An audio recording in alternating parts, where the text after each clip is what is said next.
उच्च न्यायालयाच्या आदेशानुसार रमेश म्हात्रे डोंबिवली विष्णुनगर पोलीस ठाण्यामध्ये हजर झालेला आहे। काही वेळा पोलिसांकडे नोंद करून आरोपी रमेश म्हात्रेला कल्याण न्यायालयामध्ये आता हजर करणार आहेत। आताची एक मोठी बातमी आपण पाहतोय, डोंबिवलीतील डॉक्टर मारहाण प्रकरण आणि याच मारहाण प्रकरणी मुंबई उच्च न्यायालयाच्या आदेशानुसार रमेश म्हात्रे डोंबिवली विष्णुनगर पोलीस ठाण्यामध्ये हजर झालेला आहे।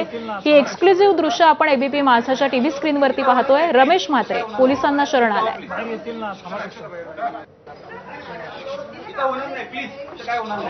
आणि अपडेट देतात आमचे प्रतिनिधी सुरेश काटे। सुरेश, काय माहिती आहे?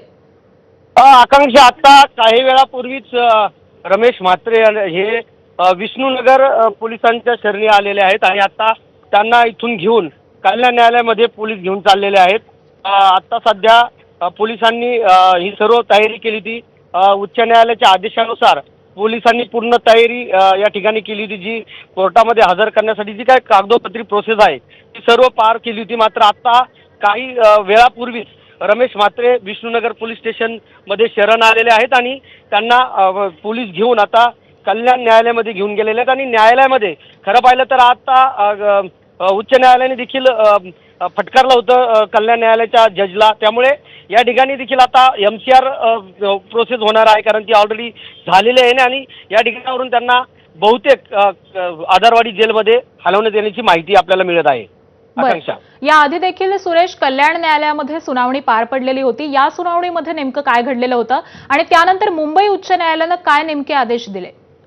आकांक्षा, खरं पाहिलं तर कल्याण न्यायालयामध्ये रमेश म्हात्रे यांच्या विरोधामध्ये ज्यावेळेस सुनावणी सुरू झाली तेव्हा युक्तिवाद त्याच्या वकिलांनी केला होता। त्यावेळेस स्पष्ट सांगितलं होतं की आमच्या आरोपीवरती जवळपास 18 गुन्हे जरी दाखल असले तर त्यापैकी 17 गुन्ह्यांमध्ये तो निर्दोष सुटलेला आहे, त्यामुळे त्यांना जामीन मिळण्यात यावा। त्याचप्रमाणे ते आजारी आहेत, त्यांना गोळ्या औषध सुरू आहेत, या अनुषंगाने देखील त्यांना जामीन देण्यात यावा अशी देखील युक्तिवाद झाला होता। मात्र या सगळ्या बाबी लक्षात घेता कल्याण न्यायालयाने त्यांना जामीन मंजूर केल्याच्या नंतर उच्च न्यायालयामध्ये खरं पाहिलं तर काल तातडीने हा निर्णय घेण्यात आलेला। त्या ठिकाणी स्पष्ट असा आदेश दिलेला आहे की ज्या व्यक्तीवरती एवढे गुन्हे दाखल आहेत आणि ते जरी निर्दोष सुटलेले जरी असले तरी कुठल्या पद्धतीचे त्यांना सूचना कोर्टाकडून केलेल्या नव्हत्या। पोलीस स्टेशनमध्ये हजेरी लावणे किंवा इतर काय ज्या बाबी आहेत या सगळ्या त्यांनी पूर्तता केल्या नव्हत्या। मात्र डॉक्टरला मारहाण करणं जनसामान्य नागरिकांमध्ये रोष निर्माण झालेला आहे। मोठ्या प्रमाणामध्ये मीडियामध्ये ही बातमी आलेली आहे। त्यामुळे एक हाय प्रोफाईल घटनेमध्ये जर न्यायालय अशा पद्धतीने जर एखाद्या रेकॉर्डवरच्या आरोपीला जामीन देत असेल तर खरं पाहिलं तर त्यांनी आश्चर्य व्यक्त केलेलं आहे। त्यामुळे आज म्हणजे कालच्या सुनावणीमध्ये मुंबई उच्च न्यायालयाने सुमोटो दाखल करत त्यांनी तातडीने त्यांचा जामीन जो आहे तो रद्द करून आज कल्याण पोलिसांना शरण जाण्याचा आदेश खरं पाहिलं तर दिला होता। 5 वाजेपर्यंत शरण या असं आदेश दिला होता। मात्र जर शरण आले नाही तर त्यांची प्रॉपर्टी जप्त करण्याचे देखील आदेश दिले होते। मात्र रमेश जो आहे तो तातडीने या ठिकाणी हजर झालेला, काही तास अगोदर हजर होऊन आता पोलिसांनी कल्याण न्यायालयामध्ये त्याला घेऊन गेलेले आहेत। पुढे खरं पाहिलं तर आता काय सुनावणी होते अंदाजे जर पोलिसांनी माहिती दिल्यानुसार ते तर कुठल्या प्रकारचं PC किंवा पोलीस कस्टडी मागणार नाहीयेत।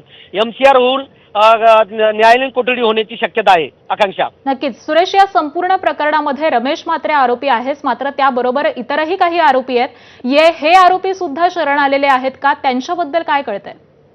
खरं पाहिलं तर काल त्यांचा जामीन झालेला होता, त्यांना जामीन मंजूर झालेला होता। त्या 3 आरोपींना त्यांना आदरवाडी जेलमधून हे तिघही आरोपी जे आहेत त्यांना काल जेलमधून बाहेर त्यांना सुटका मिळणार होती। मात्र उच्च न्यायालयाने आदेश मेलद्वारे जेल प्रशासनाला दिल्याची माहिती आहे आणि त्यांना जेलच्या बाहेर न सोडता जेल कस्टडीमध्ये ठेवा असे आदेश त्यांना कळवले होते। त्यामुळे त्या 3 आरोपींचा देखील जामीन झालेला नाहीये, त्यांना आतमध्ये ठेवलेला आहे। ते देखील जामीन रद्द झाल्याची माहिती आहे। त्यामुळे आता खरं पाहिलं तर आज ती महिला जी आहे साधना कारंडे, तिला देखील रात्री पोलिसांनी अटक केलेली आहे।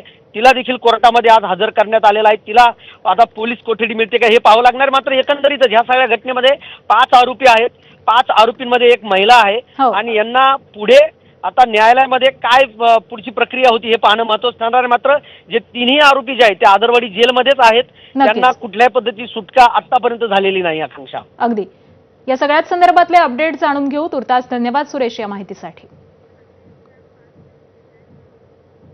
आणि यानंतर पुन्हा एकदा बातम्यांचा वेगवान आढावा. बातमी आहे नाशिकमधून. नाशिक शहरातील उपनगर